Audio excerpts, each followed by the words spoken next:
Setelah menggabungkan senjata peradaban, Luo Zeng mengambil Feng Ge dan Ling Xuang dan terus kembali ke ujung lain dari sisi lain. Ling Xuang memiliki banyak kebingungan di dalam hatinya, tetapi dia tidak terlalu banyak bertanya. Setelah kembali ke ujung lain dari sisi lain, Luo Zeng langsung pergi ke rumah lelang Irmos. Para Hermes terluka parah karena terakhir kali mereka menjelajahi kuil Mitian, mereka sangat tertekan akhir-akhir ini, dan bahkan pelelangan telah ditutup. Setelah Ling Xuang keluar dari kuil Mitian, dia telah mengembalikan jiwa tikus telinga itu ke klan tikus telinga, dan dia tidak tahu metode apa yang akan digunakan tikus telinga untuk membantu tikus telinga yang lemah itu mundur dari sisi lain. Luo Zeng dan Ling Xuang berkunjung lagi, dan sekali lagi mengejutkan klan tikus telinga. Ketika mereka melihat Feng Ge, mereka juga sangat terkejut. Tikus telinga ingin bertanya tentang asal-usul Feng Ge, Luo Zeng secara alami tidak akan mengatakan yang sebenarnya, dan Feng Ge mengabaikan tikus telinga ini. Ketika Luo Zeng mengatakan alasan kunjungannya, telinga tikus sangat kooperatif. Meskipun rumput pemecah jiwa sangat merepotkan, masih banyak cara untuk menghilangkannya. Tikus kuping mengeluarkan semacam debu yang menyebar dan memercikkannya ke Ling Xuang. Setelah menunggu dengan tenang selama setengah jam, rumput pemecah jiwa secara bertahap menghilang. Kalah. Luo Zeng ingin membayar pil jiwa ke klan Hermos, tetapi mereka dengan tegas menolak. Bahkan jika eksplorasi kuil Mitian gagal, Luo Zeng masih layak berteman di mata telinga tikus. Di mata mereka, Luo Zeng adalah juru bicara Tianxing, tidak masalah apakah keduanya adalah orang yang sama, yang penting Luo Zeng dapat menyampaikan pesan ke Tianxing. Hermos juga dengan baik hati mengingatkan Luo Zeng bahwa selama periode baru-baru ini, beberapa beruang telah mencoba membeli tubuh dari Hermos, tetapi Hermos tidak mengungkapkan apapun. Semua orang di dunia tahu bahwa kata-kata telinga tikus tidak dapat dipercaya. Mereka hanya berkompromi dengan kepentingan mereka, tetapi Luo Zeng percaya pada telinga tikus. Lagi pula, Hermes masih berharap untuk bekerja sama dengan Tianxing, dan di mata mereka, manfaat berteman dengan Tianxing jauh lebih besar daripada keluarga beruang, dan ini sudah cukup.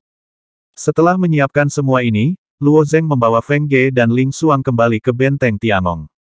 Kecuali kuil dan zona gelap, sebagian besar tempat dapat meninggalkan sisi lain sesuka hati. Tapi kali ini situasinya agak istimewa. Feng Ge awalnya memasuki pantai lain sebagai jiwa yang, tetapi setelah dia menjadi orang yang murni, dia tiba-tiba mendapatkan tubuh daging. Intinya, dia masih merupakan tubuh jiwa, dan tubuh fisiknya yang sebenarnya masih ada di dunia ibu. Saya tidak tahu apakah dia dapat melarikan diri dari pantai seberang, dan apa yang akan terjadi pada tubuh fisik ini setelah dia meninggalkan pantai seberang. Apakah kamu ingat kutukan ilusi? Luo Zeng bertanya. Apa mantra sihirnya? Feng Ge bertanya dengan polos. Ini sesuai dengan harapan Luo Zeng, tetapi kutukan pemecah ilusi tidak sulit pada awalnya. Luo Zeng dengan sabar mengajarinya, dan Feng Ge juga sangat patuh, melantunkan dan memahami berulang kali sesuai dengan instruksi Luo Zeng. Ling Xuang menyaksikan adegan ini dalam diam, mengingat kembali adegan lautan yang memiliki arti sebenarnya. Ketika Luo Zeng pertama kali tiba di Sea of True Intent, dia bahkan tidak tahu apa itu kutukan ilusi, dan kutukan ilusinya masih Profesor Ling Xuang. Selama perjalanan ke medan gelap ini, dia tiba-tiba diselamatkan lebih dulu, tetapi dia sedikit tertekan di dalam hatinya. Dia lebih suka tinggal di medan gelap daripada Feng Ge, bahkan jika dia menjadi sebodoh Feng Ge, bahkan jika dia dengan Feng Ge Luo Zeng mengalami semua jenis sensasi, dan dia bersedia. Meski ingatan Feng Ge kacau, bakatnya masih ada. Setelah mengajarkannya beberapa kali, dia secara akurat menguasai teknik mematahkan mantra ilusi. Setelah menggunakannya sekali, Feng Ge menutup matanya sedikit, dan duduk di sana tanpa bergerak. Feng Ge, Feng Ge. Luo Zeng memanggil beberapa patah kata, tetapi tidak mendapat jawaban. Dia dan Ling Xuang saling memandang, wajah mereka penuh kejutan. Dari sudut pandang ini, jiwa yang Feng Ge benar-benar meninggalkan pantai seberang, tetapi tubuh murninya tetap berada di pantai seberang. Mari kita dorong keluar untuk melihat, kata Ling Xuang. Yah, Luo Zeng mengangguk. Di kubu Tiangong, keamanan masih bisa dijamin. Bahkan jika ada masalah, kekuatan jiwa yang itu mungkin tidak cukup untuk mengguncang tubuh tak sadar Feng Ge. Oh, di kamar di lantai 2. Feng Ge mengeluarkan dengungan lembut, dan perlahan membuka sepasang mata besar yang penuh ketidaktahuan. Mendengar gerakan seperti itu, Ning Yudi dan Si Yukin langsung bereaksi, dan kedua wanita itu menatap Feng Ge. Dia sudah bangun. Ning Yudi berkata dengan gembira. Di mana suaminya? Di mana suaminya? Si Yukin bergegas ke Luo Zeng untuk pertama kalinya. Apakah Feng Ge bangun? Si Yukin tidak peduli sama sekali, yang dia pedulikan adalah apakah Luo Zeng bangun. Ketika Feng Ge bangun, dia mengerutkan kening. Dia menggerakkan tubuhnya dan berkata dengan suara rendah, tubuh ini sangat lemah tubuh. Yang murni jauh lebih kuat daripada Feng Ge, dan sekarang Feng Ge agak tidak nyaman dengan tubuhnya sendiri. Tetapi tubuh fisik awalnya adalah sesuatu dari sisi lain, dan dia tidak dapat membawanya kembali ke dunia ibu, kecuali jika tubuh itu menyatu dengan jiwa, dan itu bisa datang ke dunia ibu dalam bentuk tanda dari sisi lain, tetapi jiwanya ada di tubuh yang murni. Luo Zeng baru saja setelah sadar kembali, sebelum membuka matanya, dia mendengar panggilan Si Yukin dan Ning Yudi. Sudut mulutnya sedikit melengkung, dan dia tiba-tiba menjangkau mereka. Ning Yudi dan Si Yukin terlambat untuk bertahan, dan mereka hanya punya waktu untuk berteriak sebelum dipeluk oleh Luo Zeng. Mereka tidak mengatakan sepatah kata pun, hanya bersandar di dada Luo Zeng tanpa mengucapkan sepatah kata pun, menikmati kedamaian dengan hati-hati. Ling Xuang sadar, melihat pemandangan ini, wajahnya menunjukkan sedikit rasa malu. Selama dia tinggal di Sekte Pedang Xin Liu, dia secara alami memahami hubungan mereka dengan Luo Zeng, tetapi meskipun demikian, ada celah samar di hatinya ketika dia melihat pemandangan ini, tetapi dia tidak banyak bicara. Hei, apa yang kamu lakukan dengan tanganmu di sekelilingnya? Feng Ge berkata tiba-tiba. Setelah api ingatan Feng Ge hancur, ingatannya berantakan, dia tidak mengingat Tiangong, atau bahkan ibunya sendiri, tetapi satu-satunya yang dia kenali adalah Luo Zeng. Melihat adegan ini, Feng Ge secara alami sangat kesal karena insting. Ning Yudi melirik Feng Ge dengan aneh, tetapi tidak menjawab. Si Yukin menatap Feng Ge dengan jijik. Di mata Si Yukin, penampilan wanita inilah yang membuat Luo Zeng tidak dapat kembali. Dia hampir mati di pantai seberang, dan sekarang dia berani menanyainya. Aku memeluk suamiku, apa hubungannya denganmu? Si Yukin berkata dengan bangga. Feng Ge mengedipkan matanya, seolah-olah dia sedang memikirkan arti kata suami. Setelah mencari arti ini dalam ingatannya, dia menunjukkan minat di wajahnya, dan tiba-tiba mengulurkan tangan dan menarik Luo Zeng. Mulai hari ini selanjutnya, dia adalah suamiku, kamu tidak diizinkan untuk mencurinya. Si Yukin tercengang untuk beberapa saat, menatap Feng Ge dengan mata seperti orang idiot. Pikiran Ning Yudi adalah Huimin, dan dia telah memperhatikan bahwa Feng Ge memiliki masalah. Dia memandang Luo Zeng dengan pandangan berkonsultasi, berharap Luo Zeng dapat memberikan penjelasan. Ling Xuang mengatupkan bibirnya, lalu menghela napas pelan, mendesah tak berdaya di dalam hatinya, ini benar-benar membingungkan. Selir Yan bergegas dari istana Taidi, dan dia sudah menangis saat melihat Feng Ge yang terbangun. Dia berjalan maju dalam 3 langkah dan 2 langkah, dan memeluk Feng Ge ke dalam pelukannya, tetapi dia mendengar Feng Ge bertanya dengan dingin, siapa kamu? Mengapa kamu memelukku? Ekspresi Selir Yan berubah, dan dia menatap Feng Ge. Sekilas, mata tertuju pada Luo Zeng. Luo Zeng baru saja menjelaskan kepada Ning Yudi dan yang lainnya, menghadapi Selir Yan Luo Zeng hanya bisa memulai dari awal. Di alam kegelapan, Feng Ge dibawa pergi oleh orang yang murni, kata Luo Zeng kepada Selir Yan. Aku tahu, jawab Selir Yan dengan tenang. Kamu tahu, Luo Zengqi bertanya. Selir Yan mengangguk, orang murni di wilayah gelap ingin merebut Ling Xuang, tetapi dibunuh olehku. Mendengar Selir Yan mengatakan ini, Luo Zeng tiba-tiba menyadari. Jiwa monster berwajah babi Huyun jauh lebih kuat dari jiwa Feng Ge, dia bingung, apa yang terjadi di tengah, dan mengapa Huyun gagal merebut rumah itu. Ketika Feng Ge jatuh di bawah makam, Luo Zeng mengira dia benar-benar tamat, dan akhirnya Feng Ge menjadi murni. Aku ingin tahu apa yang terjadi selanjutnya. Selir Yan menatap Feng Ge dengan bingung dan bertanya lagi. Feng Ge menjadi orang yang murni, dan dia mendapatkan tubuh fisik baru di sisi lain, dan itu sangat kuat, jawab Luo Zeng. Sedikit kejutan muncul di mata Selir Yan. Pada saat itu, dia juga tahu bahwa keributan besar di kedalaman jiwa Feng Ge akan membuat situasi menjadi sangat merepotkan, tetapi dia tidak menyangka bagaimana situasinya akan berkembang. Tidak seorang pun pernah mengalami hal seperti itu. Seberapa kuat itu, dan bagaimana dibandingkan denganmu? Selir Yan bertanya. Beberapa kali lebih kuat dari tubuh fisikku, tidak ada seorang pun di surga ke-13 yang dapat bersaing, dan dia dapat langsung membunuh makhluk alam gelap, jawab Luo Zeng. Tubuh fisik Feng Ge di sisi lain telah jauh melampaui Luo Zeng dalam hal kekuatan, saya tidak tahu apakah itu dapat bersaing dengan bocah bermata 3 dan kera raksasanya, tetapi bahkan jika bocah bermata 3 dan kera raksasa itu lebih kuat dari Feng Ge masih mampu melemparkan langit tanpa batas Brahma Agung, makhluk di wilayah gelap tidak memiliki kekuatan untuk melawan balik di bawah cahaya ini. Apakah dia bisa meninggalkan 13 surga? Selir Yan terus bertanya. Makhluk murni, sebagai makhluk dari sisi lain, ditetapkan di lapisan surga tertentu untuk memerintah sarang, dan makhluk murni di lapisan atas sisi lain juga disebut Tuhan. Namun, tidak peduli seberapa kuat Tuhan, dia hanya bisa tinggal di langit tertentu. Jika Feng Ge bisa naik ke pantai seberang, maka arti statusnya sebagai orang suci tidak akan terbatas. Luo Zeng belum mempertimbangkan pertanyaan ini, dan berkata, setelah kita memisahkan diri dari alam kegelapan, kita segera meninggalkan sisi lain, dan belum mencobanya. Baiklah.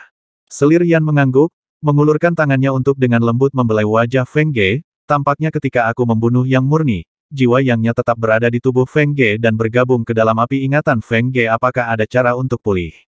Tanya Luo Zeng. Api ingatan itu rapuh dan rumit, tapi bukan tidak mungkin, hanya saja proses ini akan sangat menyusahkan, kata Selir Yan samar. Luo Zeng juga telah melihat banyak api ingatan di domain dewa itu hampir bisa membentuk lautan, dan api ingatan seperti Jumbai dikeluarkan dan dimasukkan kembali tapi api ingatan ini selesai ya. Tidak rusak seperti Feng Ge. Tetapi orang-orang yang cakap dan orang-orang aneh muncul dalam jumlah besar di Tiangong, dan selalu ada solusinya. Kembalilah ke istana Taidi bersamaku dulu, akhir-akhir ini, aku benar-benar terlalu mengkhawatirkan ibuku, kata Selir Yan dengan wajah penuh belas kasihan. Tanpa diduga, Feng Ge mendorong tangan Selir Yan, mendengus, siapa yang akan kembali bersamamu, aku ingin tinggal di sisi suamiku. Suami, wajah Selir Yan menjadi gelap. Meskipun Selir Yan sangat mengagumi Luo Zeng, putrinya adalah tubuh 10.000 emas, dan dia adalah satu-satunya yang mulia favorit di istana Taidi, bagaimana dia bisa disebut suaminya begitu saja. Dia bahkan bertanya-tanya apa yang Luo Zeng lakukan pada Feng Ge. Ling Xuang, Ning Yudi tiba-tiba menunjukkan senyum di wajah mereka. Luo Zeng telah menjelaskannya sebelumnya, dan sejak Feng Ge keluar dari makam, dia sangat bergantung padanya. Wajah Luo Zeng penuh rasa malu, dan dia hanya bisa menahan diri dan menjelaskan kepada Selir Yan. Ingatan Feng Ge hilang, dan kebijaksanaannya seperti anak berusia 6 atau 7 tahun, itu harus menjadi refleks terkondisi untuk memilih bergantung padanya. Jika Selir Yan ingin menyembuhkan Feng Ge, dia pasti tidak setuju untuk menahan Feng Ge di sini. Ketika Feng Ge menolak untuk bekerja sama, dia mengulurkan jarinya dan menjentikkan dahinya dengan ringan, yang membuat Feng Ge jatuh koma. Feng Ge, yang tak terkalahkan di pantai lain, secara alami tidak memiliki kekuatan untuk melawan di depan Selir Yan, jadi dia dibawa pergi oleh Selir Yan. Ling Xuang memiliki pemahaman yang baik tentang apa yang terjadi di area gelap, dan kemudian dia juga memilih untuk pergi, tetapi sebelum pergi, matanya sedikit kesal. Kembalinya Luo Zeng membuat kembalinya halaman independen ini hidup kembali. Hari-hari ini, tidak hanya Ning Yudi dan Si Yukin yang kelelahan secara fisik dan mental, tetapi Xiao Yin dan Xiao Xin juga meratap lagi dan lagi, suasana hati semua orang gelap dan tidak jelas, dan sekarang seolah-olah langit cerah. Membiarkan mereka menderita bersamanya, Luo Zeng merasa sedih, dan menemaninya sepanjang hari ini. 7 hari kemudian, Luo Zeng memilih mundur. Senjata peradaban terlalu penting bagi Luo Zeng, dan itu akan dibawa 1 hari lebih awal, dan hari sebelumnya akan nyaman. Senjata peradaban tidak hanya merupakan tanda kuat dari pihak lain, tetapi juga mengandung kelemahan dari penyatuan besar Taoisme. Luo Zeng lebih tertarik pada kekurangan ini daripada token pantai lainnya. Arti sebenarnya dari Taoisme perlahan menyebar di dunia tubuh bagian dalam Luo Zeng.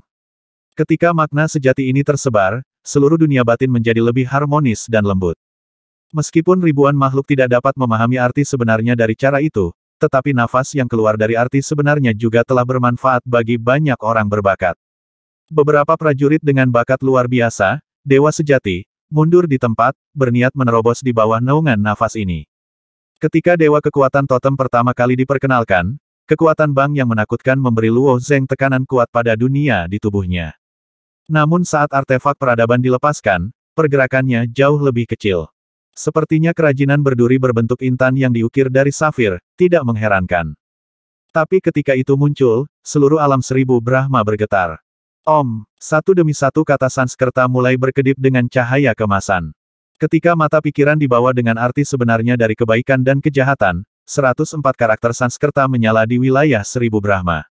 140 karakter Sanskerta menyala ketika Dewa Totem dibawa dengan makna abadi dari pedang.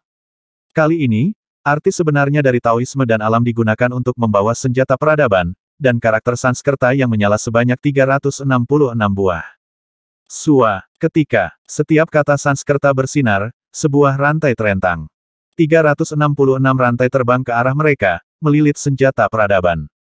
Senjata peradaban ini tidak boleh dianggap sebagai tanda dari sisi lain di dunia warna. Inkarnasi Luo Zeng bergumam sambil melihat senjata peradaban tidak jauh. Secara umum, tidak peduli seberapa kuat token pantai lain dalam 13 surga dunia warna berlaku untuk alam 100 Brahma. Misalnya, totem Lisen adalah token pantai lain dari 13 surga, dan hanya membutuhkan 140 keping Sanskerta untuk membawanya. Hei, tawa samar roh safir datang dari senjata peradaban, dan aku mendengarnya berkata ini adalah hasil dari kita bersembunyi di surga ke-13 dan ditekan oleh aturan, jika tidak, alam 1000 Brahma mungkin tidak mampu menanggungnya. Makhluk di langit atas di sisi lain memang memiliki cara untuk memasuki langit bawah. Tapi harga yang harus dibayar tinggi, dan kekuasaan akan ditekan oleh aturan. Peradaban safir adalah eksistensi tingkat atas di antara banyak peradaban, jadi bagaimana kekuatan mereka bisa lemah? Jika di langit atas, kekuatan peradaban safir ditampilkan sepenuhnya, hanya serangga beracun safir yang dapat membunuh Luo Zeng dalam hitungan detik, dan itu tidak bergantung pada racun, itu hanya kekuatan murni. Di bawah belitan rantai dan rantai, mereka berangsur-angsur meregang lurus. Tepat ketika Luo Zeng mengira dia bisa membawanya dengan sukses, salah satu rantai tiba-tiba mendengar wow, dan langsung putus. Wow, wow, wow, rantai pertama mulai putus, dan rantai lainnya mengikuti, 7 atau 8 putus dalam sekejap mata. Sebelumnya, Luo Zeng membawa Eye of Mind dan Totem of Strength God dengan sangat lancar, tetapi dia tidak menyangka akan mengalami kecelakaan saat membawa Weapon of Civilization. Ketika rantai putus, lampu Sanskerta di ujung lainnya juga meredup. Apa yang terjadi? Alis Luo Zeng berkerut. Alam 1000 Brahma Anda tidak cukup stabil, jelas Jade Spirit. Tidak cukup stabil. Luo Zeng terkejut. Saya ingat bahwa sejak dia membuka 1000 alam Brahma, hampir semua orang berpikir bahwa alam 1000 Brahma sangat stabil. Jika alam Brahmanya tidak cukup stabil, rekan-rekan sepelatihan mungkin akan lebih sengsara lagi. Biarkan aku membantumu. Lagi pula, roh safir berperan sebagai putra kebenaran, belum lagi senjata peradaban juga sangat istimewa. Bahkan jika Luo Zeng membawanya, tidak mungkin untuk sepenuhnya mengendalikan seluruh peradaban safir, semangat safir melekat pada senjata peradaban, dan itu juga dapat mengendalikan senjata peradaban. Hei, senjata peradaban yang melayang di udara tiba-tiba memancarkan cahaya cian, dan di bawah cahaya biru ini, itu juga berubah menjadi rantai biru. Rantai ini benar-benar mengikat senjata safir itu sendiri, dan pada saat yang sama menyebar ke seluruh dunia, tepi dunia batin dan dikombinasikan dengan kata-kata Sanskerta. Rantai emas yang dihasilkan oleh budaya Sanskerta dipatahkan satu persatu, tetapi setiap kali rantai itu putus, rantai tersebut dibuat oleh artefak peradaban. Setelah total lebih dari 40 rantai biru dibuat, senjata peradaban akhirnya distabilkan di dunia batin dengan menghilangnya rantai biru dan emas secara bertahap, senjata peradaban dianggap di bawah. Pada saat ini, Luo Zeng juga berhasil menafsirkan informasi yang terkandung dalam artefak peradaban. Termasuk teks mereka, asal-usul mereka, pengembangan. Beberapa hal yang telah dilihat Luo Zeng sebelumnya di alam gelap, roh giok mengilhami alat peradaban untuk menunjukkan Luo Zeng, dan sekarang Luo Zeng memahaminya lebih detail. Ketika Luo Zeng menafsirkan sampai akhir, ada energi ekstra dari senjata peradaban. Energinya semerah darah, dan melayang di udara untuk membentuk bahasa Sanskerta yang besar, tetapi bahasa Sanskerta merah iblis seperti itu memang langka. Apa bahasa Sanskerta ini? Luo Zeng bertanya. Ini adalah teks Sanskerta yang tidak dapat dipahami, jawab roh giok. Luo Zeng mengangkat alisnya dan bertanya, apa gunanya benda ini? Ada beberapa teks Sanskerta yang berisi informasi yang sangat penting, seperti bab pencerahan sejati dari kebenaran abadi keberuntungan pedang, dan beberapa teks Sanskerta sangat membosankan dan tidak memiliki arti dalam diri mereka sendiri tidak besar sama sekali. Tapi apa arti roh safir yang membuat bahasa Sanskerta ini?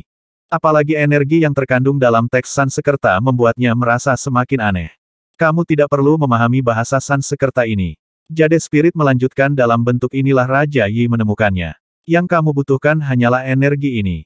Cara ilahi melampaui 3000 cara ilahi dalam kekacauanmu. Jalan ilahi melampaui 3000 jalan ilahi. Luo Zeng terkejut.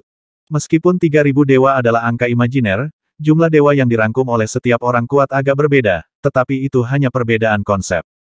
3000 dewa mencakup semua energi di seluruh kekacauan kecuali kekuatan pihak lain.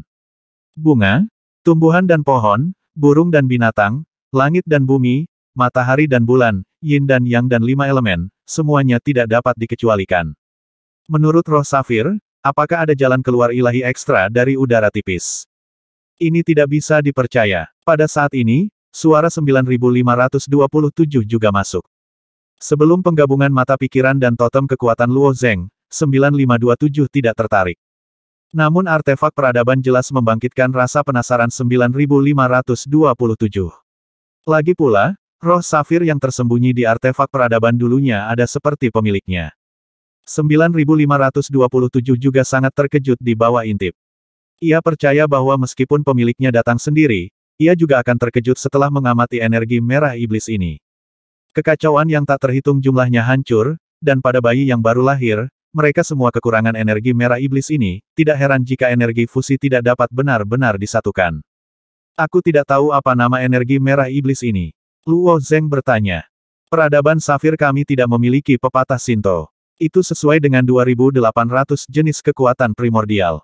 Kami menyebut energi merah darah ini kekuatan primordial darah, jawab roh safir. Kalau begitu, bisakah aku menyebutnya Blood Origin Divine Dao? Luo Zeng bertanya. Apapun yang kamu inginkan, jawab roh safir. Nama itu sendiri tidaklah penting, yang penting adalah makna di balik nama tersebut. Shinto asal darah juga merupakan salah satu Shinto, dan kekuatannya sendiri mungkin tidak cukup kuat, dan jauh lebih rendah dari kekuatan pihak lain seperti Shinto lainnya. Tetapi 3000 dewa telah terintegrasi dengan cara ini, yang secara alami menutupi beberapa kekurangan dan menjadi lebih sempurna. Kamu mengatakan bahwa ada 3 kekurangan dalam penyatuan Dao-Dao, dan Blood Yuan Divine Dao adalah 1, jadi 2 kekurangan lainnya juga harus menjadi 2 Divine Dao. Luo Zeng menyimpulkan. Tanpa diduga, semangat King Yu tersenyum ringan dan menjawab jika memang sesederhana itu, tidak mungkin penyatuan Dao menjadi sempurna untuk waktu yang lama. Meskipun saya tidak tahu apa 2 kekurangan lainnya, mereka akan melakukannya pasti bukan energi Yuanli, bukan itu mungkin cara ilahi yang kamu katakan. Mendengar apa yang dikatakan Roh Giok, Luo Zeng cemberut. Dia benar-benar menerima begitu saja. Peradaban safir belum menemukan kekurangan yang tersisa dengan kekuatan seluruh peradaban, bagaimana bisa begitu mudah menemukan 2 kekurangan yang tersisa. Setelah fusi, Luo Zeng mulai memikirkan pertanyaan lain, dan dia bertanya saya tidak tahu jenis artefak apa yang dimiliki oleh sisi lain dari artefak. Jenis turun, jenis penguatan, atau jenis misterius. Luo Zeng membagi kategori ini menjadi hukum yang mungkin memberitahu roh safir, dan roh safir menjawab karakteristik yang Anda katakan ini, semua ada dalam peradaban, dan metode penggunaan khusus, saya akan mengajari Anda. Tepat di antara Luo Zeng dan Safir ketika Ling Ling sedang berdiskusi, Luo Nian sedang berdiri di atas sebuah istana menatap ke langit. Ketika artefak peradaban muncul di dunia batin, Luo Nian tahu bahwa ayahnya pasti membawa beberapa hal aneh lagi. Setelah rantai itu menghilang, bahasa Sanskerta berwarna darah raksasa yang muncul di langit segera menarik perhatian Luo Nian. Dia membuka matanya lebar-lebar dengan rasa ingin tahu, dan mencoba menafsirkan arti dari bahasa Sanskerta berwarna darah itu. Terakhir kali Luo Nian menderita kerugian besar ketika menafsirkan 2 bahasa Sanskerta di bab Zhenwu, dia juga mengerti bahwa beberapa bahasa Sanskerta tidak dapat ditafsirkan sesuka hati. Tapi melihat bahasa Sanskerta yang unik ini, Luo Nian masih tidak bisa menahan rasa penasarannya. Tetapi tepat di bawah interpretasinya, teks Sanskerta yang awalnya terbentuk tiba-tiba bergerak, dan energi merah darah mengalir seperti air dan runtuh dengan sendirinya. Luo Zeng dan Jade Spirit masih berkomunikasi, dan saya tidak berharap bahasa Sanskerta ini memiliki situasi seperti itu. Hah? Roh Safir berkata dengan curiga seseorang sedang menguraikan bahasa Sanskerta ini. Apakah ada pengurai di dunia batinmu? Dalam peradaban Safir, ada juga makhluk yang berspesialisasi dalam menguraikan bahasa Sanskerta. Makhluk semacam ini disebut pengurai. Hanya ada 1 orang di dunia tubuh internal Luo Zeng yang dapat menguraikan bahasa Sanskerta, dan itu adalah Luo Nian. Begitu dia memikirkannya, matanya telah melewati ribuan mil ke langit dan mengunci Luo Nian. Dia memandang Luo Nian menatap langit, dengan mulut terbuka lebar dan wajahnya penuh kebingungan. Ini guk-gukku, jawab Luo Zeng. Bisakah dia menguraikan bahasa Sanskerta pada level ini? Tanya Jade Spirit. Juga sulit untuk menguraikan bahasa Sanskerta. Hal ini diketahui oleh Luo Zeng di domain dewa. Dari sudut pandang saat ini, tidak ada bahasa Sanskerta yang dapat mengalahkan Luo Nian.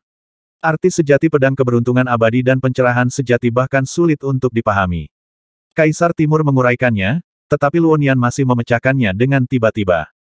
Apakah dia menguraikannya? Luo Zeng juga bertanya-tanya. Baru saja Roh Giok juga mengatakan bahwa bahasa Sanskerta tidak dapat diuraikan. Luo Zeng hanya perlu menggabungkan energi Dao ilahi asal darah. Mendengarkan arti dari roh safir, Luo Nian tampaknya telah menguraikan bahasa Sanskerta. Jadi Luo Zeng mengulurkan tangannya, dan dengan fluktuasi ruang yang tak terlihat, sebuah pintu ruang muncul di depannya. Dia mengulurkan tangan dan menarik, dan Luo Nian ditarik keluar. Ayah panggil Luo Nian. Nian baru saja menafsirkan bahasa Sanskerta itu. Luo Zeng menunjuk ke energi merah di langit. Luo Nian mengangguk dengan jujur, aku hanya ingin tahu. Benda ini sepertinya memiliki kebijaksanaan. Aku baru saja membacanya dan hancur berantakan. Suara apa? Luo Nian melihat sekeliling. Itu senior, kamu bisa menyebutnya senior King Yu, kata Luo Zeng. Di mata Luo Nian, ayahnya adalah keberadaan yang tak terkalahkan, dan King Yu senior ini pasti lebih kuat. Dia berkedip dan menjawab, saya yakin untuk menguraikan bahasa Sanskerta ini, tetapi itu runtuh terlalu cepat, dan saya tidak dapat menguraikannya sama sekali, semuanya. Apakah kamu yakin dengan interpretasinya? Roh Giok sedikit ragu. Saat itu, Raja Yi harus melalui banyak kesulitan untuk menemukan bahasa Sanskerta ini, yang mengandung kekuatan darah, tetapi bahasa Sanskerta ini sangat istimewa. Selama seseorang mencoba menguraikannya, kekuatan golongan darah ini akan menghilang, dan setelah beberapa saat akan pulih kembali menjadi bahasa Sanskerta asli. Saat itu, Raja Yi menyimpulkan bahwa ada arti khusus dalam bahasa Sanskerta, jadi dia tidak hanya menafsirkannya sendiri, tetapi juga membiarkan para pengurai di peradaban King Yu menafsirkannya, tetapi pada akhirnya tidak ada pengurai yang berhasil. Setelah upaya yang tak terhitung jumlahnya, Raja Yi akhirnya memilih untuk menyerah, dan menyimpulkan bahwa teks Sanskerta tidak ada artinya. Sejak itu, para pengurai berhenti menafsirkannya. Hanya beberapa orang yang bertahan, tetapi mereka bertahan sampai seluruh kekacauan hancur, dapat berhasil. Jadi ketika roh safir mengeluarkan kekuatan darah, dia memberitahu Luo Zeng untuk tidak memperhatikan bahasa Sanskerta ini, yang penting adalah kekuatan di dalamnya. Sekarang setelah Luo Nian mengatakan ini, Roh Giok mengungkapkan keraguan yang mendalam. Nian, tapi apakah kamu benar-benar yakin? Kamu harus mengatakan yang sebenarnya, kata Luo Zeng. Ada jejak pemberontakan di tulang Luo Nian, tetapi Luo Zeng tidak ada hubungannya dengan memenjarakannya di dunia kecil ini. Melihat ayahnya mempertanyakan dirinya sendiri, dia berkata dengan ketidakpuasan di wajahnya, tidak banyak hal yang dicatat dalam bahasa Sanskerta ini, selama tidak runtuh, saya dapat segera menafsirkannya. Luo Zeng mengira Luo Nian berbicara besar, lagi pula, Giok roh itu dulunya seperti dewa kekacauan kuno. Dikatakan bahwa dia tidak dapat memahami kepercayaan alami Luo Zeng. Tepat ketika dia akan memarahi Luo Nian, roh Giok itu tiba-tiba berkata, apa? Kamu mengatakan bahwa tidak banyak catatan dalam bahasa Sanskerta ini. Ya, meskipun struktur bahasa Sanskerta rumit, tidak banyak informasi yang tersembunyi di dalamnya, kata Luo Nian dengan tegas. Kesimpulan Luo Nian langsung membangkitkan minat roh Giok, karena Raja Yi mengatakan hal yang sama. Roh safir dulunya adalah lengan kiri dan kanan Raja Yi. Setelah tidak dapat menguraikan bahasa Sanskerta, Raja Yi tampak sangat menyesal, tetapi bergumam pasti ada berita penting yang disembunyikan dalam bahasa Sanskerta ini. Tidak banyak berita, tapi saya tidak bisa menguraikannya. Keluar. Raja Yi belajar selama bertahun-tahun sebelum dia sampai pada kesimpulan seperti itu, putra Luo Zeng baru saja melihatnya, bahkan putra King Yu, yang memiliki banyak pengalaman, adalah sangat mengejutkan. Karena itu masalahnya, tolong coba pecahkan bahasa Sanskerta ini, teman kecil, kata roh Giok.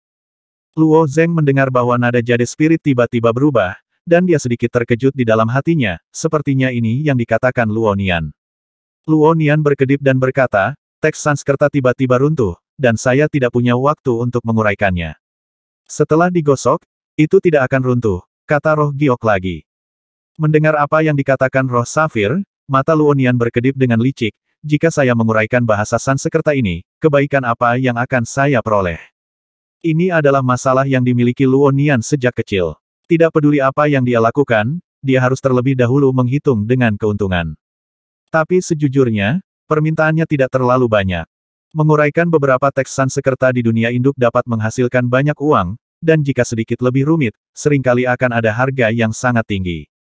Mengambil 2 prasasti Sanskerta di bab Zhenwu sebagai contoh, nilai penguraiannya tidak dapat diperkirakan. Setiap kali Luo Zeng meminta bantuan Luo Nian, itu gratis. Manfaat. Roh Giok berpikir sejenak, dan kemudian berkata jika Anda benar-benar menguraikannya, saya dapat menjadikan Anda sebagai murid. Adalah peradaban besar. Peradaban ini pernah terdaftar dalam 10 besar keberadaan di antara peradaban yang tak terhitung jumlahnya di pantai seberang. Peradaban yang begitu cemerlang secara alami melahirkan banyak kekuatan dan sarana magis khusus. Lebih penting lagi, semangat Safir pernah menjadi kebenaran sejati putra dari. Jika Luo Nian dapat memujanya sebagai guru, itu akan bermanfaat tanpa batas, dan Luo Zeng juga bersedia. Tanpa diduga, Luo Nian sedikit menghina, dan malah bertanya kepada Luo Zeng, "Ayah, apakah dia kuat? Seberapa kuat dia? Bagaimana dia dibandingkan dengan nenek Si Xiao Qiao tinggal di rumah abadi untuk waktu yang lama, dan untuk waktu yang lama Luo Zeng Nian mengira dia adalah orang yang paling kuat, jadi Luo Nian secara alami memilihnya sebagai tolok ukur untuk perbandingan." Ini wajah Luo Zeng menunjukkan warna yang aneh. Si Xiao Qiao memang dianggap sebagai orang yang kuat di Goddess Domain, tetapi ketika diperbesar ke skala kekacauan, dia tidak bisa dihitung. Luo Zeng secara kasar menjelaskan status Chaos Ancient God Luo Nian awalnya tertarik pada dunia luar, dan dia mendengarkan dengan penuh minat. Ketika Luo Nian memahami status Dewa Kekacauan kuno, dia berkata kepada senjata peradaban, "Kalau begitu kita sudah setuju. Ini kesepakatan." Luo Nian sangat tertarik dengan dunia ibu yang luas, dan Luo Zeng berjanji bahwa begitu dia menyelesaikan Dzogchen, dia akan melepaskannya. Orang-orang kuat yang ditemui di dunia luar tidak sebanding dengan orang-orang di dunia batin, untuk bisa melangkah lebih jauh di dunia induk tentunya membutuhkan kekuatan yang lebih kuat. Mendengar dari ayahnya bahwa Tuan Safir pernah menjadi salah satu yang terkuat dalam kekacauan itu, tentu saja dia tertarik. Itu kesepakatan, Roh Giok juga menjawab dengan serius. Tidak lama kemudian, energi darah yang awalnya hancur perlahan berkumpul dan berubah menjadi kata Sanskerta itu lagi. Luo Nian tidak terburu-buru untuk menafsirkan, tetapi menunggu sampai Luo Zeng menggosoknya sebelum dia menafsirkan bahasa Sanskerta di atas kertas. Ketika Luo Nian baru saja mulai menguraikan, bahasa Sanskerta di atas kertas secara alami tidak mungkin runtuh, tetapi bahasa Sanskerta yang diubah oleh kekuatan Yuan darah runtuh lagi. Apa yang terjadi? Luo Zeng bertanya-tanya. Meskipun Luo Nian menguraikan bahasa Sanskerta ini, tetapi yang dia pecahkan adalah bahasa Sanskerta di atas kertas. Mengapa bahasa Sanskerta yang diubah oleh energi ini masih runtuh? Reaksi yang sangat menarik. Roh Giok berkata tanpa kejutan, tidak peduli kapan dan di mana Anda menafsirkan gesekan Sanskerta ini, itu akan runtuh dengan sendirinya dengan cepat, bahkan jika dipisahkan oleh lebih dari setengah kekacauan. Itu saja. Untuk menguraikan bahasa Sanskerta ini, peradaban Qingyu menghabiskan banyak upaya dari makhluk Qingyu, dan mereka telah mempelajari karakteristiknya secara menyeluruh. Luo Nian melayang di udara, memegang kertas gosok dengan erat dengan kedua tangan, wajahnya menjadi sangat serius. Dua kata Sanskerta di bab Zhenwu sangat rumit, tetapi kata Sanskerta ini ekstrim lainnya, sebenarnya sangat sederhana. Tetapi semakin sederhana sesuatu, semakin sulit untuk menilai, ketika ada terlalu banyak makna, pilihan interpretasi menjadi lebih sulit untuk dipecahkan. Bagi sebagian besar pemecah kode, ini hampir fatal, tetapi Luo Nian adalah yang terbaik dalam hal itu. Setelah sebatang dupa, Luo Nian menggulung kertas di tangannya, sudut mulutnya sedikit terangkat, dan dia menunjukkan senyuman ke arah Luo Zeng. Punya petunjuk? Luo Zeng bertanya. Itu telah diuraikan sepenuhnya, kata Luo Nian bangga dengan hidung sedikit terangkat. Mata Luo Zeng menatap, dan Roh Giok juga sangat terkejut, bagaimana mungkin? Apa yang tidak mungkin? Kata Luo Zeng dengan jijik, ini hanya catatan kalimat, saya telah mengatakannya, bahasa Sanskerta ini mengandung sangat sedikit informasi. Apa kalimat yang direkam? Apa isinya? Luo Zeng dan Jade Spirit keduanya buru-buru bertanya. Meski kemungkinan anak membodohi mereka tidak bisa dikesampingkan, keduanya masih berharap mendapat informasi darinya. Peradaban Yuanling adalah pencuri yang hina. Mereka mencuri api suci dan membuat dunia menjadi dingin dan sunyi. Luo Nian melafalkan sesuai dengan konten yang diuraikannya. Setelah membaca, dia juga tampak bingung, apa artinya ini? Peradaban Yuanling, apakah ini dianggap mendominasi peradaban? Tanya Luo Zeng. Pengertian peradaban itu luas. Ada beberapa peradaban di dunia tubuh internal Luo Zeng, bahkan peradaban yang lahir dari proses perkembangan yang berbeda di antara ras manusia tidak sama. Untuk dapat mendominasi peradaban, seseorang harus menjadi penguasa dalam kekacauan. Luo Zeng tidak mengetahui peradaban Yuanling, dan bahkan lebih mustahil bagi Luo Nian untuk mengetahuinya. Kalimat ini tidak dapat dibuat oleh Luo Nian. Setelah Jade Spirit mengkonfirmasi ini, dia juga memikirkan arti dari kalimat ini. Ketika Luo Zeng bertanya, Roh Safir menjawab peradaban Yuanling adalah peradaban dominan No. 2. Nomor 2 mendominasi peradaban, yang juga merupakan peradaban paling awal. Luo Zeng sedikit terkejut. Peradaban nomor 1 adalah peradaban instan, dan peradaban nomor 2 akan mengikuti dari dekat. Apalagi harus ada orang yang kuat di peradaban nomor 1 sebagai Chaos Ancient God dari peradaban nomor 2. Hubungan antara ini dua peradaban pasti hebat. Iya, peradaban instan tidak memiliki waktu, dan peradaban Yuanling tidak memiliki bentuk. Mereka pada dasarnya dibentuk oleh konvergensi energi, kata Roh Safir. Ketika beberapa energi terlalu kuat, makhluk unsur seperti roh api dan roh air akan lahir. Makhluk unsur ini tidak memiliki tubuh fisik, dan roh primordial dalam kekacauan nomor 2 semuanya terdiri dari makhluk unsur ini, tetapi jenis unsur keluarga mereka terutama banyak. Klan Yuanling ini mencuri api suci, apa yang dimaksud dengan api suci? Luo Zeng bertanya lagi. Tidak yakin, gumam Roh Giok, biarkan dunia mulai menjadi dingin dan sunyi, dunia ini kemungkinan besar mengacu pada kekacauan, dan api suci dapat dianggap sebagai kekurangan lain dari energi fusi. Mendengar ini, mata Luo Zeng. Yi Liang, maksudmu, kekurangan ini diambil oleh klan Yuanling? Sangat mungkin, jawab Jade Spirit. Kalau begitu Yuanling Zhu ini sekarang? Luo Zeng bertanya. Hei, kata Roh Giok sambil tersenyum, peradaban ini menempati urutan ketiga di sisi lain. Ini adalah ras yang kuat dan kuno. Itu telah berdiri di langit atas selamanya. Peradaban ini sangat kuat. Luo Zeng mengerutkan kening dan berkata, jika ini masalahnya, bukankah tidak akan ada kesempatan bagi peradaban di belakang untuk naik?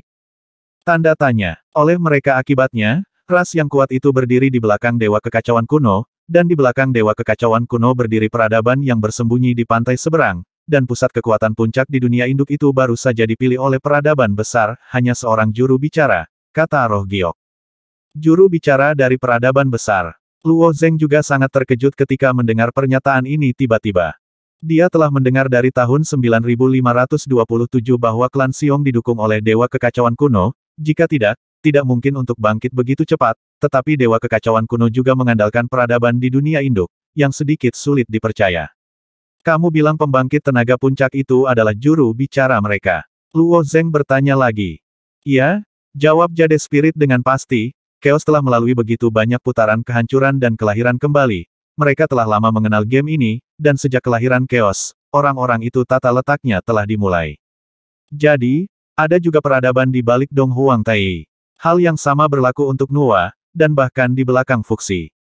Seperti yang dipikirkan Luo Zeng, Roh Safir tersenyum dan berkata, jangan lupa, Anda sekarang adalah juru bicara peradaban Safir kita. Peradaban 10 yang kuat adalah hanya mengintai di langit ke-13.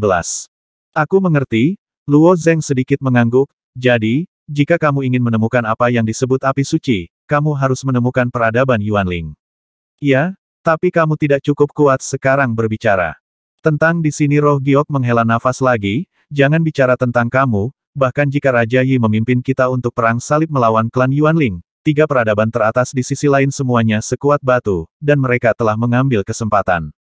Yang datang terlambat akan bisa bertarung. Luo Zeng masih tahu terlalu sedikit tentang pihak lain. Pada awalnya, dia memasuki sisi lain hanya untuk mendapatkan token dan mengontrol kekuatan yang lebih kuat. Tanpa diduga, kerumitan kekuatan di pantai seberang jauh di luar imajinasinya. Luo Zeng dan Jade Spirit masih berkomunikasi, dan Luo Nian di sebelahnya sudah tidak sabar. Hei, kamu setuju untuk menjadikanku murid? Luo Nian mengingatkan. Nian jangan kasar, Luo Zeng memblokir.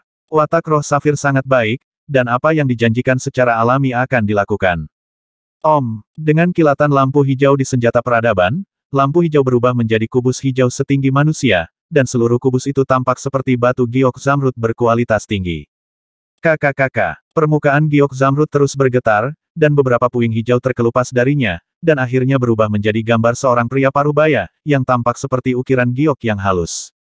Ini kamu? Luo Nian melebarkan matanya saat melihat gambar itu. Roh Safir tersenyum dan berkata, saya menciptakan tubuh dalam citra manusia untuk tinggal di dunia batin Anda, bukankah itu aneh?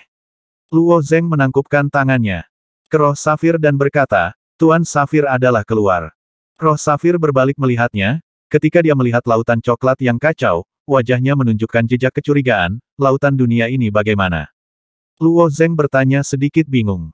Roh Safir terbang turun dari langit, terjun ke lautan kekacauan, dan mengulurkan segenggam air laut. Apakah ini air laut yang diubah oleh energi kekacauan? Ada apa? Tanya Luo Zengqi. Air laut berwarna coklat mendidih di tangan roh safir, dan setelah beberapa saat berubah menjadi jejak udara yang kacau, dan roh safir bahkan lebih terkejut, bagaimana dunia batin Anda terbentuk. Dunia batin Luo Zeng berubah ke dalam. Kemunculan ini adalah karena teknik rahasia kekacauan yang diberikan oleh Guru Gu Bei, yang secara langsung menggantikan esensi sebenarnya dari dunia batin Luo Zeng dengan ki kekacauan. Tidak perlu menyembunyikan rahasia ini sekarang, dan Luo Zeng menjawab dengan jujur teknik rahasia yang saya latih di awal telah menjadi seperti sekarang. Ekspresi Jade Spirit menjadi semakin aneh, setelah berlatih teknik rahasia ini dari mana teknik itu berasal? Evolusi dunia tubuh internal Anda tidak lengkap, bagaimana ini bisa terjadi? Luo Zeng tidak memiliki kesempatan untuk mengetahui dari mana guru mendapatkan teknik rahasia kekacauan, dan kapan ibunya bertanya tepat waktu, dia pernah dengan marah memarahi Gu Beitai gila, dan benar-benar menyerahkan seni rahasia kekacauan yang tidak lengkap ini kepada dirinya sendiri untuk berkultivasi, tetapi hasil akhirnya tampaknya bagus, jadi baik Luo Xiao maupun Luo Sui tidak memasuki dunia internal Luo Zeng dan melakukannya tidak mendalaminya. Adapun ketidaklengkapan dunia tubuh bagian dalam, Luo Zeng belum pernah mendengar orang menyebutkannya. Di mana dunia tubuh bagian dalam saya tidak lengkap? Tanya Luo Zeng. Begitu dunia manapun, termasuk dunia ibu, terbentuk, energi kekacauan di dalam tubuh akan hilang sama sekali. Ini adalah energi paling dasar, yang sangat beracun bagi makhluk hidup. Sangat sulit untuk memahami makhluk hidup seperti itu, sebuah lingkungan, kata Safir Spirit Said sambil berpikir. Suasana kekacauan telah memudar. Hanya orang suci dan orang-orang dari sisi lain yang dapat berenang dalam kekacauan, dan masih ada banyak makhluk tingkat rendah di dunia induk, dan tidak ada suasana kekacauan di dunia ibu.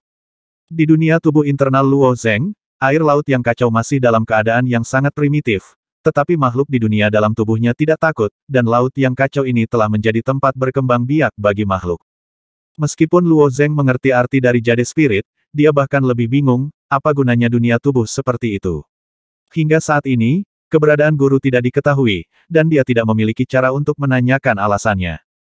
Melihat wajah Luo Zeng yang penuh kebingungan, Jade Spirit segera berkata dalam situasi seperti Anda, saya hanya melihat satu kemungkinan. Kemungkinan apa? Luo Zeng bertanya. Situasi seperti ini akan muncul di masa-masa awal tanah kelahiran pertama. Saya telah mengamatinya setelah saya menjadi anak kebenaran. Mata roh safir mengungkapkan cahaya yang dalam, yang secara alami merupakan cahaya jangka panjang. Penyimpanan. Peradaban King Yu adalah peradaban dominan nomor 749. Dia adalah putra kebenaran dari peradaban nomor 750, dan dia secara alami dapat mengamati kelahiran peradaban nomor 750. Di mana tempat lahirnya? Luo Zeng terus bertanya. Bentuk awal dunia ibumu adalah tempat kelahiran.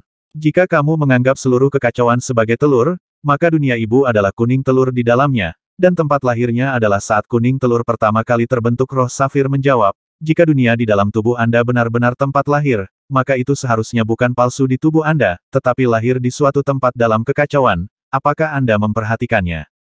Diingatkan oleh roh Safir, tubuh Luo Zeng tiba-tiba bergetar.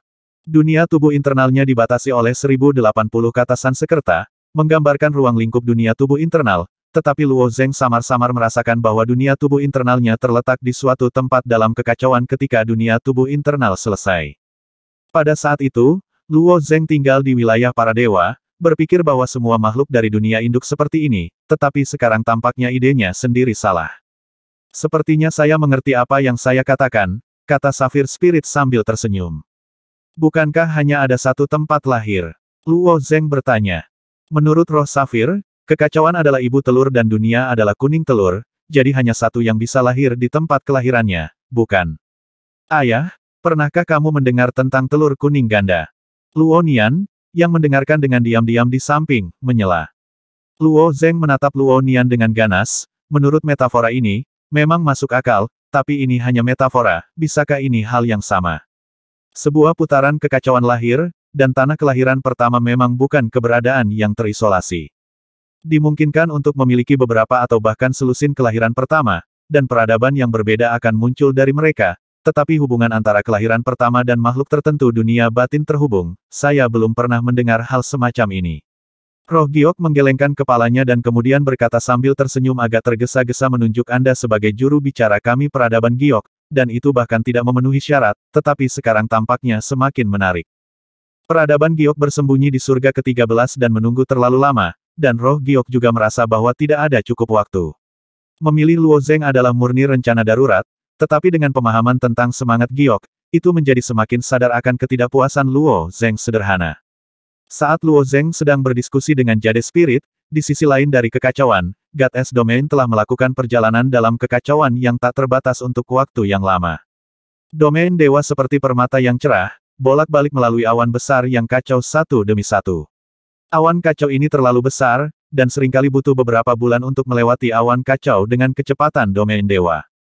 Sebelum Luo Zeng pergi, dia menyerahkan payung matahari hijau kepada Luo Xiao, tetapi Jin Lao yang benar-benar mengendalikan arah Domain dewa. Dia berdiri di dalam matahari, memegang keempat cincin di tangannya, dan kesadarannya melayang di luar wilayah Tuhan, mengawasi setiap gerakan di sekitar wilayah Tuhan. Memanipulasi arah kapal Domain dewa adalah tugas yang membosankan. Domain luar yang luas tidak memiliki pemandangan untuk dibicarakan, tetapi Tuan Jin sangat bertanggung jawab dan hampir tidak mengedipkan matanya selama beberapa bulan, menjaga satu tindakan tidak berubah. Apa itu? Mata tetua Jin tiba-tiba melebar. Ketika Domain dewa melewati awan yang kacau, sebuah batu nisan besar melayang dari balik awan yang kacau, batu nisan itu sebesar seluruh Domain dewa. Sendiri sudah menjadi dunia yang sangat besar, dan Chi Yu membutuhkan banyak pemikiran untuk membukanya.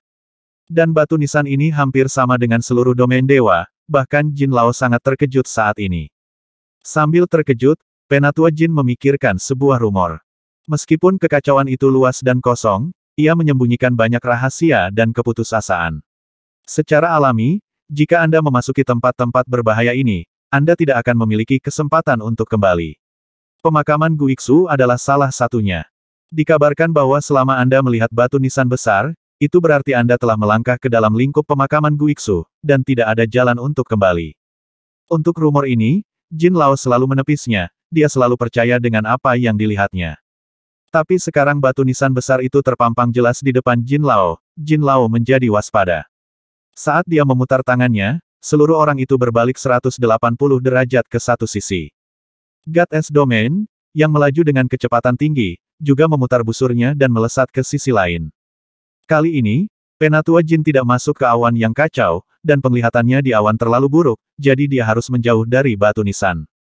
Tapi tidak lama setelah dia berjalan di sepanjang awan yang kacau itu, wajahnya tiba-tiba menjadi pucat, dan batu nisan itu muncul ke arah lain.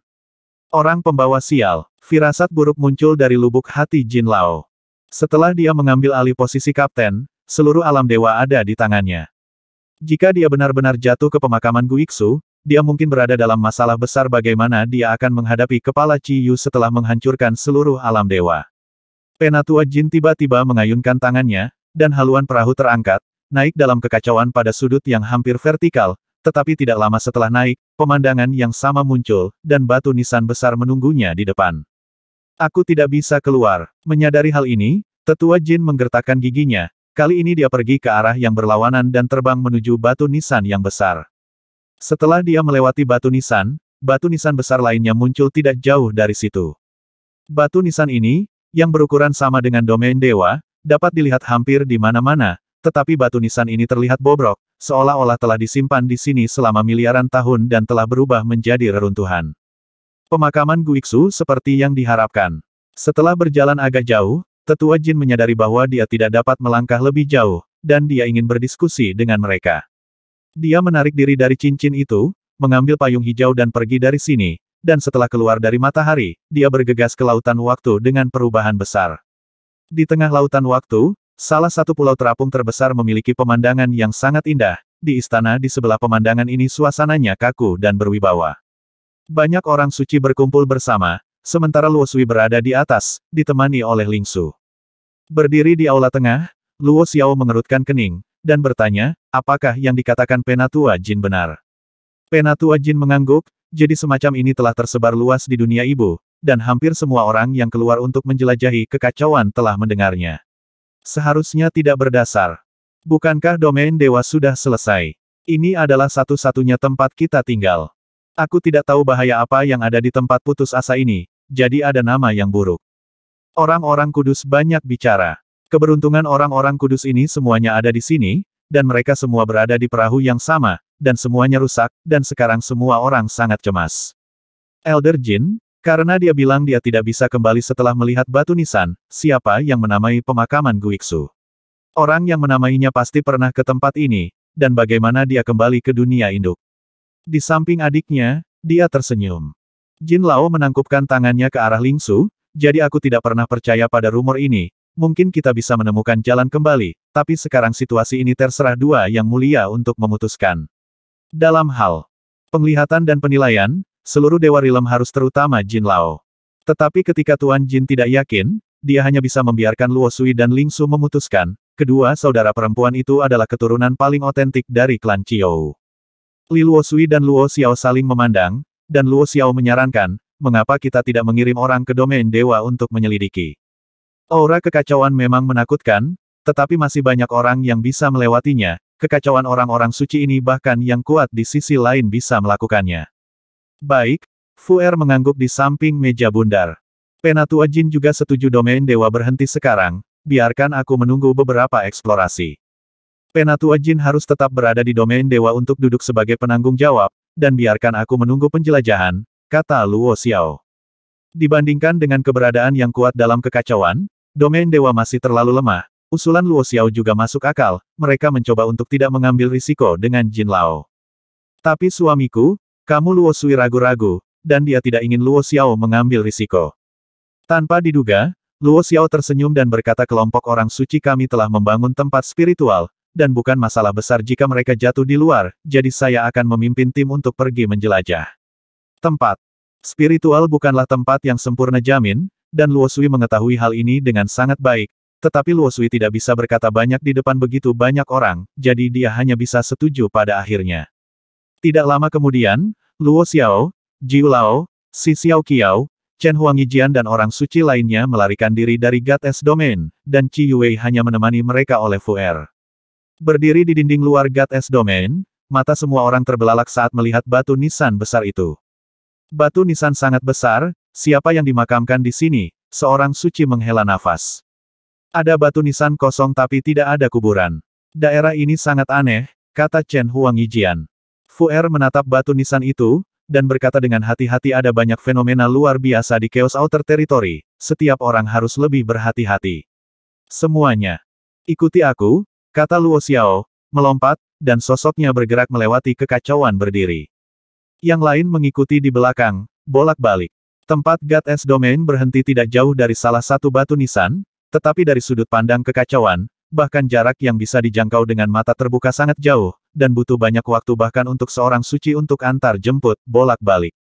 Setelah 1,5 hari, para wali akhirnya tiba di batu nisan. Batu nisan hitam pekat itu hanya melayang di udara saja, benda mati yang kesepian ini memancarkan aura yang aneh, dan bentuknya yang besar membawa tekanan yang sangat besar bagi orang-orang kudus. Satu sisi batu nisan tertutup retakan berbintik-bintik, dan retakan pada batu nisan besar itu seperti jurang maut. Setelah seorang suci menjelajah, dia bergerak menuju retakan itu. Tepat ketika orang suci itu mendekati retakan itu, lidah besar menjulur dari dalam retakan, ada duri yang tak terhitung jumlahnya di lidah ini, dan setiap duri memancarkan cahaya dingin. Puf-puf. Lidah besar melilit orang suci itu, dan duri itu dengan mudah menembus tubuh orang suci itu dan ditarik ke dalam retakan di batu nisan. Pada saat yang sama orang suci itu terlibat, tiba-tiba ada kejutan di domain dewa, dan alam semesta runtuh. Luo Xiao dan yang lainnya tidak pernah berpikir bahwa ada benda pembunuh yang tersembunyi di celah batu nisan. Semuanya menjadi pucat karena ketakutan, dan mundur dengan malu-malu satu demi satu. Orang bijak dari keluarga Fang telah terlibat. Saya khawatir ini akan menjadi bencana. Semuanya, jangan mendekati batu nisan. Orang-orang suci saling mengingatkan dengan keras. Untungnya, orang suci dapat terlahir kembali setelah jatuh. Meskipun orang suci takut, mereka tidak terlalu takut. Kematian bukanlah akhir bagi orang suci. Pada saat ini, sebuah rune menyebar dari sisi Fu Er, dia mengulurkan tangannya dan menunjuk rune dengan ringan, dan suara penatua Jin terdengar dari sana, alam semesta orang-orang suci dari keluarga Fang telah runtuh. Ada keheningan di mana-mana dalam kekacauan. Ketika suara Jin Lao datang, para orang suci secara alami mendengarnya dengan jelas. Mengapa alam semesta orang suci keluarga Fang runtuh? Dia jatuh sepenuhnya. Bagaimana mungkin? Semua orang suci memiliki ekspresi tidak percaya, dan alam semesta adalah jimat mereka, tetapi jimat ini dihapus dengan mudah kalah. Tidak sulit untuk menghapus koneksi tanah jiling. Tempat-tempat seperti pemakaman Guiksu memiliki aturannya sendiri, jadi harap berhati-hati, Fu Er mengingatkan. Sebagian besar orang kuat sejati di dunia induk tidak akan menggunakan tanah spiritual. Di satu sisi, tanah spiritual memiliki batasan besar pada diri mereka sendiri, dan di sisi lain, tidak begitu aman. Saat hati banyak orang suci berfluktuasi, sebuah kepala muncul dari celah gelap. Itu adalah kodok hitam dengan panjang tubuh lebih dari 20 kaki, ada seringai mengambang di punggung kodok, yang tampak menakutkan dan menakutkan. Monster macam apa ini? Wajahnya mengerikan. Orang bijak dari keluarga Fang tersedot ke mulutnya oleh orang ini. Orang-orang suci telah melihat banyak makhluk mengerikan di domain dewa, dan setelah kodok menunjukkan wajah aslinya, semua orang merasa lega. Dengan kerjasama banyak orang suci, kekuatannya tidak boleh diremehkan, apalagi Fu Er juga orang yang kuat di sisi lain, jadi masih mungkin untuk merawat kodok ini. Tetapi ketika kodok pertama muncul, kodok yang tak terhitung jumlahnya keluar dari celah itu. Ukuran batu nisan ini sebanding dengan seluruh domain dewa. Dibandingkan dengan batu nisan, retakan ini sangat kecil sehingga hampir dapat diabaikan. Faktanya, setiap retakan kecil memiliki lebar ratusan kaki, dan ruang di dalamnya sangat besar. Kodok-kodok yang mengebor di sepanjang retakan ini berdiri berjajar rapat, memancarkan jejak rasa dingin. Pipi kodok ini menggembung, tapi sangat rapi. Apakah kuburan Guiksu? Ini sarang kodok. Tidak mungkin hanya ada kodok di sini. Jika mereka nyata bagaimana mereka bisa mengatasinya ketika mereka terburu-buru? Ayo pergi dari sini, kata Luo Xiao dengan suara berat. Orang suci lainnya sudah lama tidak mau tinggal di sini sejak Luo Xiao berbicara, orang suci lainnya secara alami bersedia. Tepat ketika mereka akan mundur, seruling aneh terdengar. Saat suara rendah terdengar, seringai di belakang semua kodok membuka mulutnya dan menjerit. Kodok-kodok ini melompat satu demi satu, langsung menuju ke orang-orang kudus. Melihat pemandangan gelap itu, wajah para orang suci menjadi pucat. Latih teleportasi besar. Ayo pergi. Saat fluktuasi ruang terjadi, mereka benar-benar runtuh. Tuan, Anda tidak bisa menggunakan teleportasi besar di sini. Chen Huangyijian mengertakkan gigi dan berkata. Setelah tinggal di Abyss Demon Realm begitu lama, hati Chen Huangyijian telah lama diasah seperti batu, tetapi menghadapi kodok yang berkerumun, Chen Huangyijian juga gugup.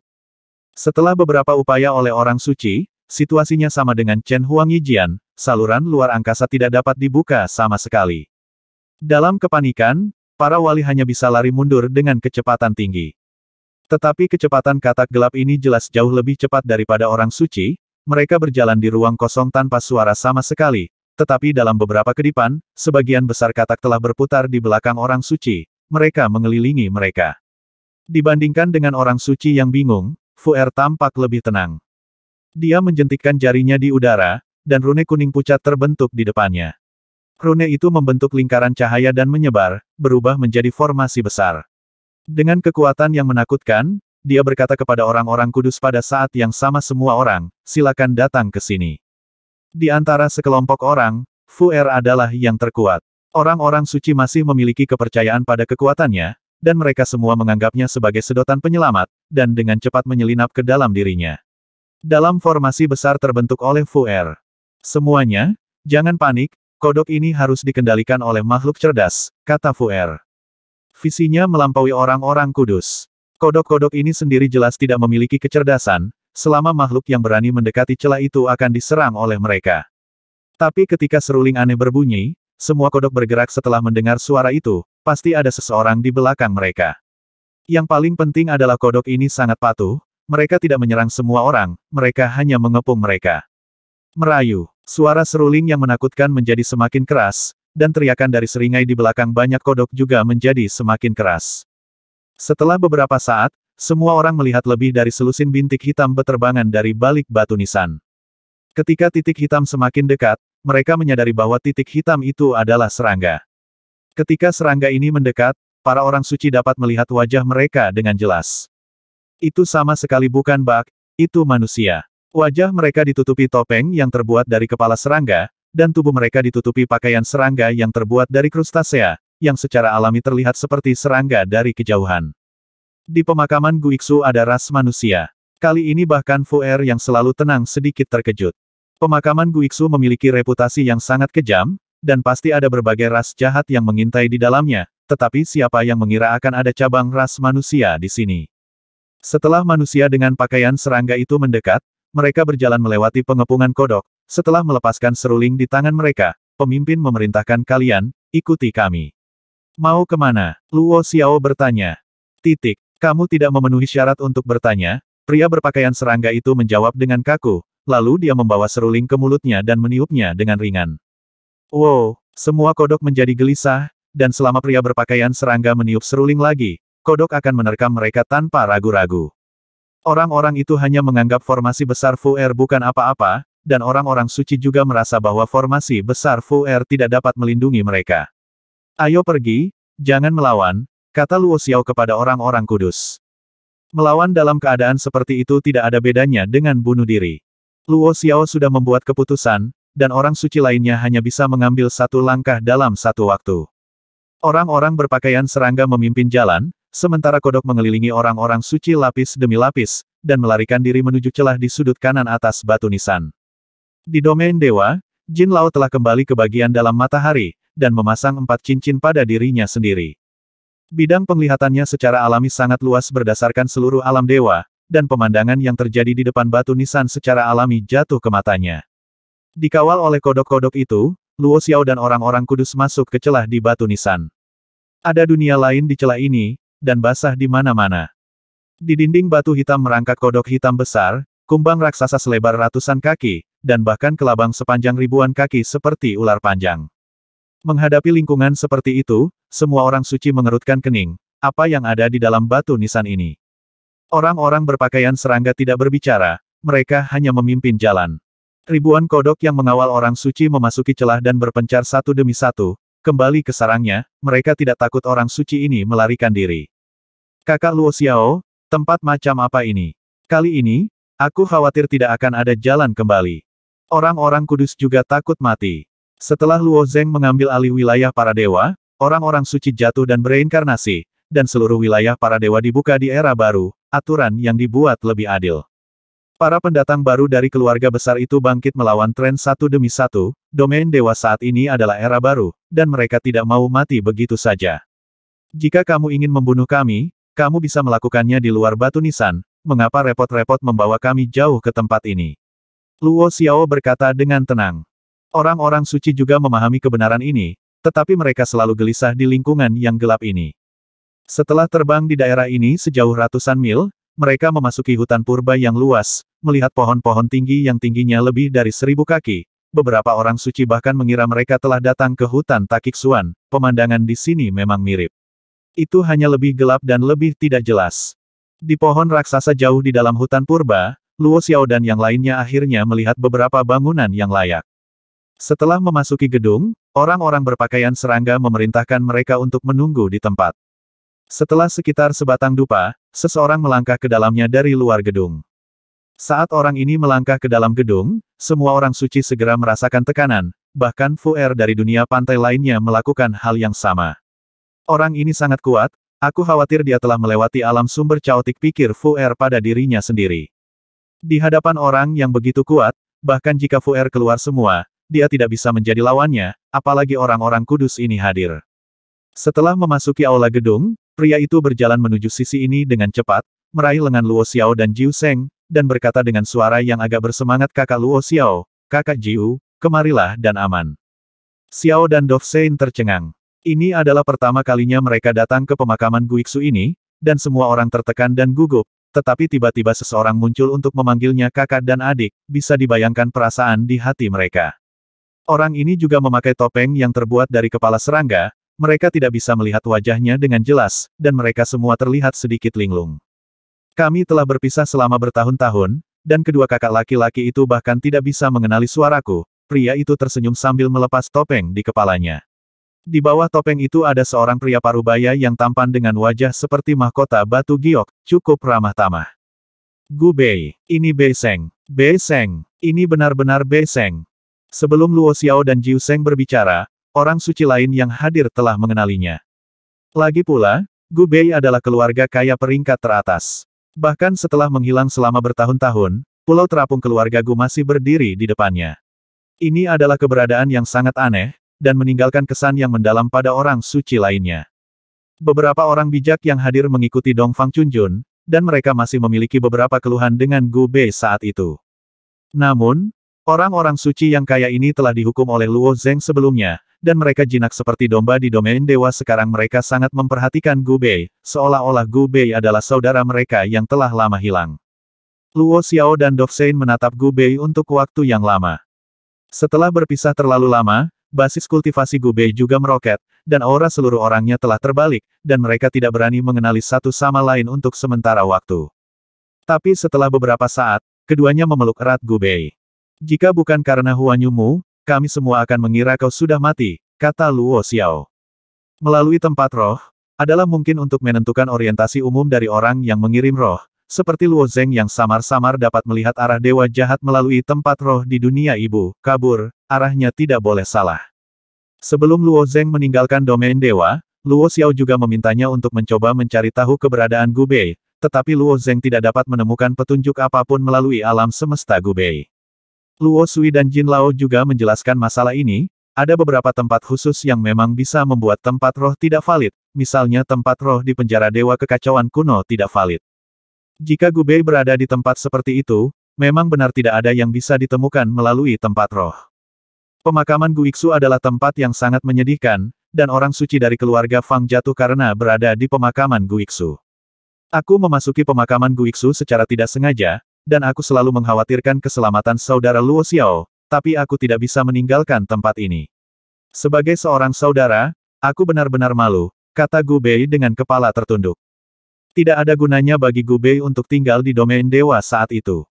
Dia tidak bisa melawan Dongfang Chunjun. Jika Dongfang Chunjun dengan sengaja mengincarnya, keluarga Gu mungkin akan berakhir seperti keluarga Luo pada akhirnya. Kepergiannya adalah pilihan yang tepat. Saudara Bei tidak berada di domain dewa, tapi itu lebih baik dari domain dewa. Meninggalkan rumah peri saat itu sudah cukup bagi saudara Bei untuk menerobos sangkar, Luo Xiao tertawa. Putaran tata letak di alam semesta Luo Xiao tidak hanya mengolah Luo Zeng, tetapi juga membalikkan perang di alam semesta. Semua ini tidak dapat dipisahkan dari rumah peri yang ditinggalkan oleh Gu Bei. Suasana hati orang-orang kudus tenang saat ini, dan mereka mendengarkan Luo Xiao, Jiu Sheng dan Gu Bei berbicara tentang masa lalu di sini. Orang-orang suci itu juga samar-samar mendengar proses pertumbuhan Luo Zeng, bagaimana dia memenangkan alam semesta yang hebat dalam perang universal, dan bagaimana Luo Zeng bangkit selangkah demi selangkah di wilayah para dewa. Orang-orang kudus ini awalnya berpikir bahwa Luo Zeng beruntung, tetapi mereka tidak menyangka ada begitu banyak liku-liku di tengah, dan itu terdengar luar biasa. Setelah mendengarkan narasi Luo Xiao, Gu Bei juga memiliki sinar aneh di matanya, lalu menggelengkan kepalanya dan berkata, dari apa yang dikatakan saudara Luo Xiao, pujian terbesar bukanlah aku, tetapi saudara Luo Xiao melahirkan seorang putra yang baik. Dia juga muridmu yang baik, haha. Luo Xiao tertawa terbahak-bahak. Merupakan keajaiban bahwa mereka tidak pernah bertemu satu sama lain sebagai sepasang master dan magang selama bertahun-tahun. Setelah berbicara singkat tentang hal-hal di God S Domain, Luo Xiao bertanya lagi, saya tidak tahu di mana pemakaman Gu Iksu ini. Mungkinkah setelah memasuki tempat ini, saya tidak bisa keluar? Mendengar pertanyaan Luo Xiao, Gu mata Bei penuh dengan kedalaman, pemakaman Gu Iksu sangat berbahaya di mata orang luar. Faktanya, ini adalah tempat kelahiran kekacauan lainnya. Tidak seseram yang Anda bayangkan. Untuk pergi, ada cara. Tidak sekarang. Saya ingin mendengar lebih banyak tentang itu, Luo Xiao menangkupkan tangannya. Semua orang suci meninggalkan domain dewa untuk menjelajahi realitas pemakaman Gu Iksu, dan merupakan keberuntungan besar untuk bertemu Luo Xiao di sini. Gu Bei memberitahu orang suci apa yang dia ketahui. Tempat kelahirannya dalam kekacauan, dan biasanya hanya ada satu.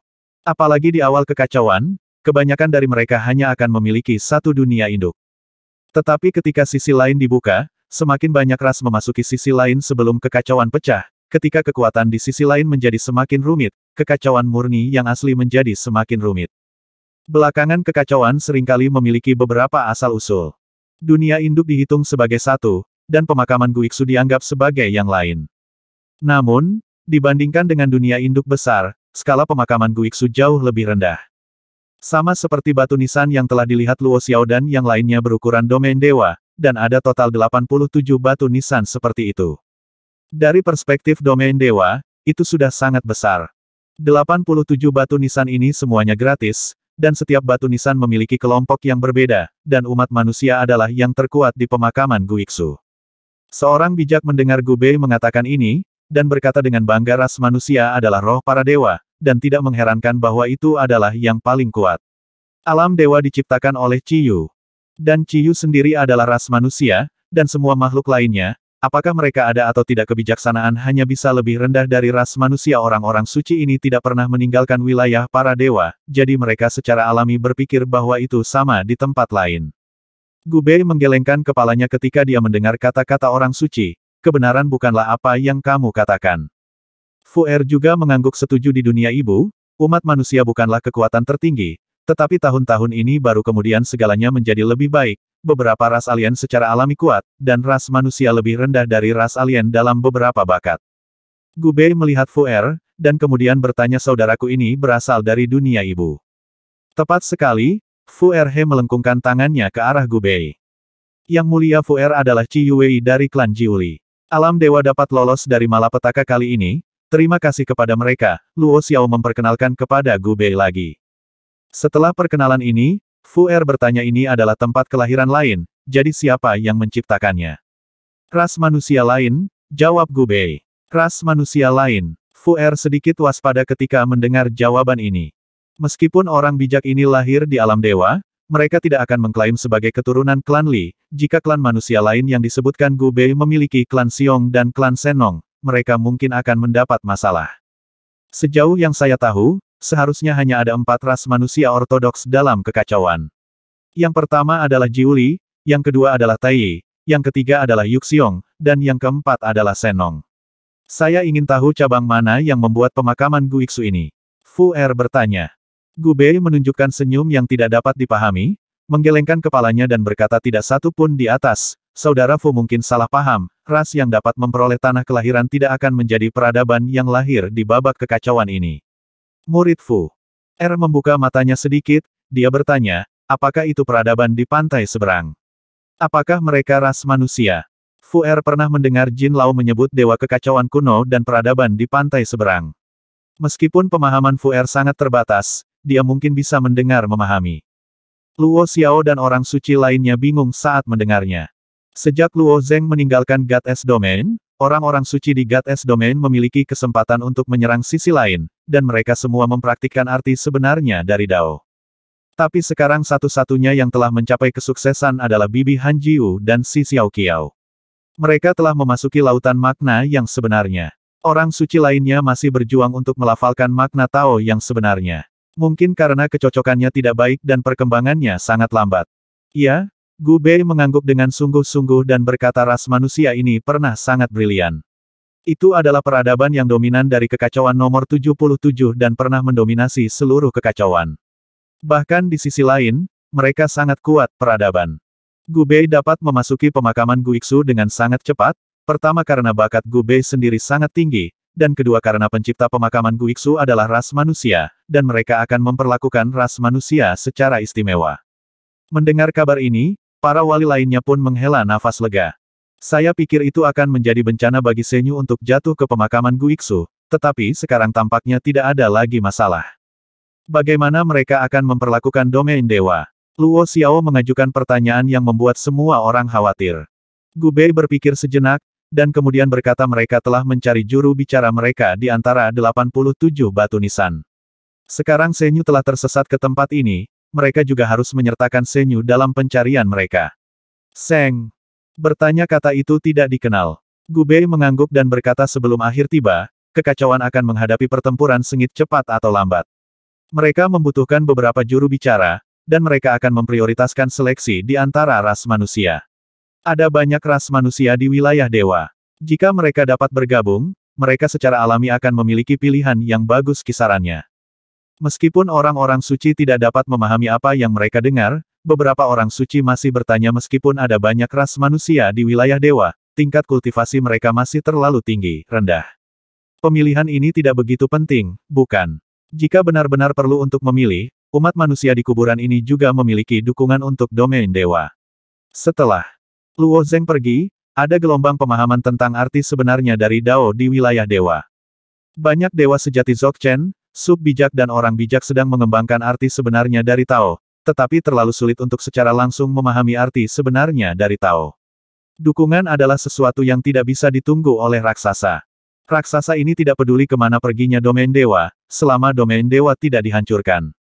Gu Bei tersenyum ringan dan berkata tentu saja akan ada, aku bisa menjamin ini.